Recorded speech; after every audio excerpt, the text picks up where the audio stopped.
Assalamualaikum warahmatullahi wabarakatuh. Sekarang saya berada di Kampung Mepudu dan di samping saya adalah makam Tunku Nyak Dum. Simak video ini sampai habis. Jangan lupa follow, like, dan share video ini sebanyak-banyaknya untuk mengetahui kisah lengkapnya. Makam kuno Tunku Panglima Nyak Dum terletak di area Menasah Kampung Mepudu, Kecamatan Tringgading, Kabupaten Pidijaya. Makam ini berada di dalam sebuah bangunan yang didirikan oleh pemerintah sekitar tahun 2014. Di dalam bangunannya terdapat dua makam yang ditandai oleh 4 batu sungai ataupun batu andesit berukuran cukup besar. Makam Panglima Nyak Dum panjangnya 4 meter, nisamnya polos tidak berukir, berbentuk bundar dengan tinggi 80 cm dan diameter 60 cm. Sementara yang berada di sisinya diyakini oleh masyarakat lokal adalah makam istrinya yang hingga kini belum diketahui namanya. Panglima Nyak Dum adalah tokoh penting dalam terjalinnya hubungan bilateral antara Kesultanan Aceh dan Utsmani di abad ke-16 Masehi.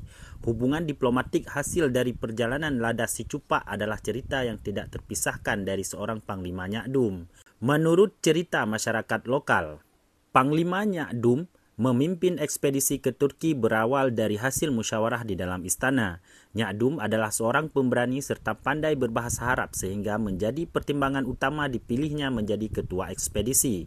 Untuk menyukseskan ekspedisi ini, sebanyak 3 buah kapal disiapkan oleh Kesultanan Aceh.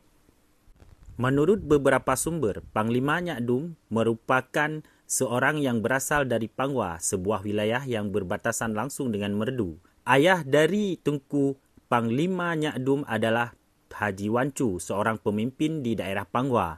Karena ahli di bidang perang dan fasih berbahasa Arab, Nyak Dum akhirnya dibawa oleh Sultan Aceh ke Meraksa di Kutaraja sehingga dikawinkan di sana.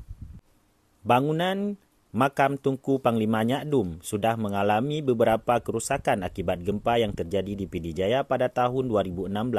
Meskipun demikian, makam Tunku Panglima Nyak Dum kini sudah menjadi cagar budaya. Demikian Jalaluddin Usman dari Kampung Mepudu, tepatnya di makam Tunku Nyak Dum. Assalamualaikum warahmatullahi wabarakatuh.